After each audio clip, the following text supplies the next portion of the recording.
Unscripted.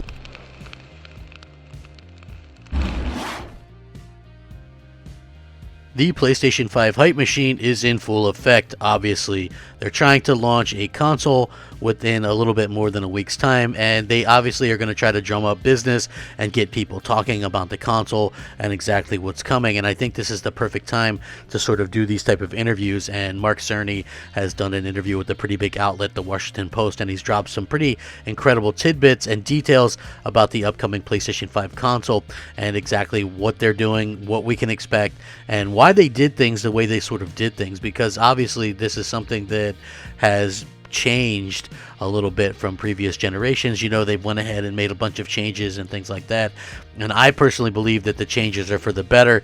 But at the same time, you also have a situation where, you know, some people are going to always question, you know, any move that you make. So as a company, I think that it's nice that they come out and sort of address a lot of the concerns and a lot of the issues that have come along with this. So yeah, I absolutely do find this to be a very enlightening article, a very enlightening interview, and I figured, hey, what better time to share it than today, because hey, why not, man? We're all trying to get hyped up. We're all hyped for next generation, and for me personally, the hype is at an all-time high. So with that being said, what's up, everybody? Crapgamer here with Crapgamer Reviews with another video. Thank you so much for checking it out. I appreciate it. Like, share, subscribe. I would appreciate that as well. A simple like goes a long way. I put a lot of hard work into these videos, so believe it or not, a like means everything to me, and it's completely free for you. So yeah, just take the time out to do that. Consider subscribing, all that good stuff. Shout out to all the old subscribers, new subscribers, and everyone in between. You are some amazing people, and I very much have a lot of gratitude towards each and every one of you. Thank you so much. So with that being said, Mark Cerny did an interview on with the Washington Post. Yes, that's right. That is quite a large outfit to be giving interviews. And it looks like Sony has hit the big time, and Mark Cerny did a very good job of talking about the PlayStation 5 and exactly what it is able to do. So they're talking specifically about dev investments and stuff like that. The solid state drive itself smooths over a lot of questions, and Mark Cerny estimated that with a hard disk drive loading 1 gigabyte of data, it takes 20 seconds to do things. By contrast, a solid state drive can load 2 gigabytes of data in roughly a quarter of a second, and for players it means that it's more time in game. They wanted players to be spending most of their time in games, and for developers it means less time stressing over data management, which is something apparently always came into play for pretty much every generation except for this upcoming next generation. So think about that as we kind of go forward, is developers aren't having to stress out about this stuff as much, in particular when we get these consoles that are able to achieve these things, and we're not having to rely on the older hardware as well. He says, and I quote, with a solid state drive, you're able to talk about what you're going to create rather than how you're going to create it. He says, I think we can't undersell the dev investment that we would put into the technical laying out of these things and working it all out. This is Brian Horton, the creative director of Spider-Man. He says, it was a heavy overhead that no one ever saw, and our job was to make sure no one understood all this. Now we just go make the content.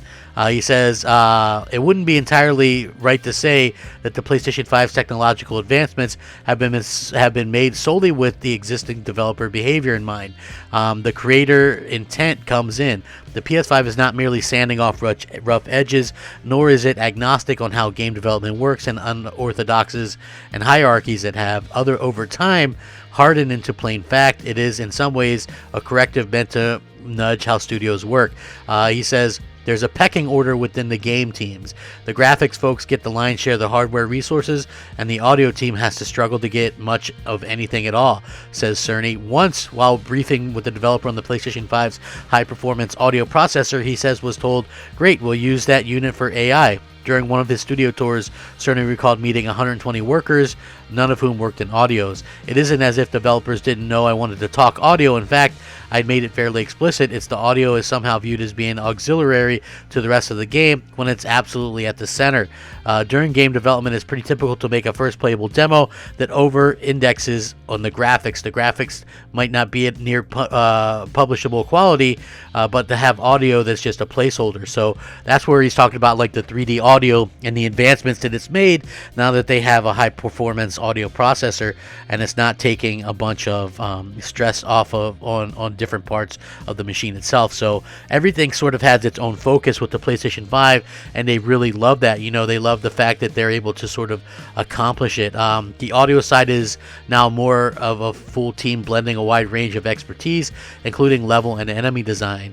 According to game director of Returnal, a third-person shooter about a space pilot stuck in a time loop. It's also a horror game where audio really matters in creating the proper tension for players. Each sound source is recorded in relation to how a real person would hear the sound actually coming from each direction. It's similar to the way we have always done things, but now we simply record things many times from many directions, apply more nuanced layers, and then of course spend time tweaking it to get the final product. The same holds true for developers implementing new haptic feedback in the controller, which replaces rumble to offer a more tactile play experience. Rumble always used to be something we would put in at the end. It was like, oh, we need to put the rumble in because there's a camera shake. Haptics is completely different, said Gavin Moore, creative director of Demon Souls. It's something that you have to think about from the start because it works with the visual and the audio. Sony's approach can be described, maybe laudably, as in service to the forgotten worker. This was hardly always the spirit of console design. In fact, seemingly obvious idea of involving developers in the hardware development process is actually relatively new in the lifespan of game creation. So they're basically summing up that Mark Cerny has really done a fantastic job of doing a lot of things right with the PlayStation 5 with developers in mind specifically, right? And what I mean by that is, a lot of the things like the haptics and like they said, those are the things that they would have done last, and unfortunately, probably would have been kind of half-assed. And the fact of the matter is, even stuff like the sound, they use placeholder sound for a long time, and now you can have sound that sounds absolutely incredible and really helps tell the story to begin with. And I feel like that's something that that they're able to really accomplish. According to this, the PS5 feels different.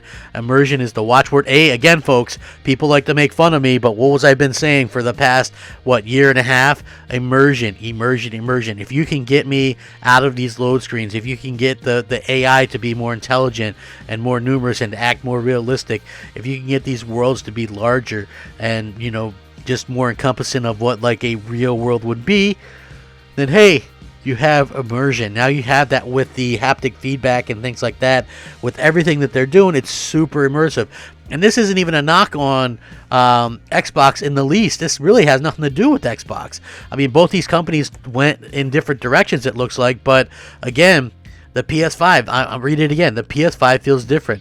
Immersion is the watchword, and every advertised feature of the PlayStation 5 is meant to bring players a step closer to this idea. Forget the zany out there stuff. Just give the players what they want, but better and more of it. Take Spider-Man. The first game was Sony's best-selling PS4 exclusive. Why not double down?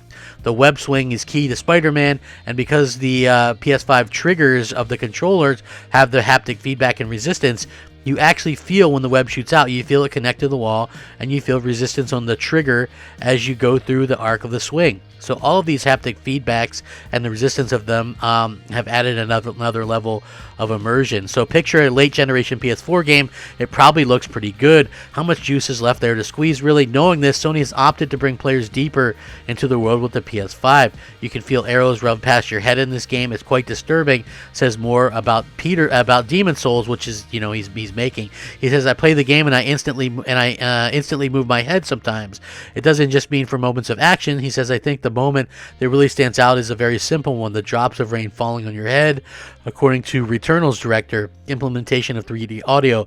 It sounds weird and maybe too simplistic, but just standing still in the beginning sequence, you could focus in on the very nuanced sounds of flames dancing on the wreckage of your ship while a slight drizzle falls from the tree canopies above. So it's almost like an art form that they're able to sort of accomplish this, and all the stuff that they're talking about. They really took a lot of the things that make games immersive to begin with and put them out there on the forefront. So, games are very much mainstream. That's not arguable, but the innovations heralded by the PlayStation 5 appear to be aimed at squelching the quality of life, meaning they're going to drive the quality of life, the solid-state drive, the audio, all this stuff is there to basically enhance everything that we're doing and make everything that we're doing better. They're not saying that, like, look, games were already good, right? They were already really, really good. But the fact of the matter is, we wanted more games. We wanted more immersion. We wanted it to be even better. Immersion doesn't end with the sensory feedback. Obviously, all these things are going to make use of the PS5 Activities UI, which offers helpful tips regarding certain tasks. Moore says there are over 180 videos, each with increasing levels of visibility into what's needed to complete portions of the game Demon's Souls, available during the interface. So if you're stumped, you can have an idea how to get past it. And this was something that I talked about before. That's really cool. I know a lot of people are too cool for school or whatever when it comes to being able to go out there and take care of business in the game sense. But again, this is really cool if you really do need that help, if you really do want that help, if you really do want something to sort of help you get past the part. That's a very punishing game, to say the least. But this was a fantastic interview. I gotta say, they interviewed multiple people, including Mark Cerny. I'm gonna, of course, link this in the description below so you can check it out. I think it's definitely worth reading. They're very much getting the hype train rolling, and what a better time to do that than right now. We're literally less than 2 weeks away, and I just can't wait. We're actually a week and 2 days away. So let me know what you guys think down below, or Twitter or Xbox Live or whatever. Please take care of each other. Stay safe, happy, and healthy. Rack 'em up. Game on, my friends. Game on. Crapgamer out. Unscripted.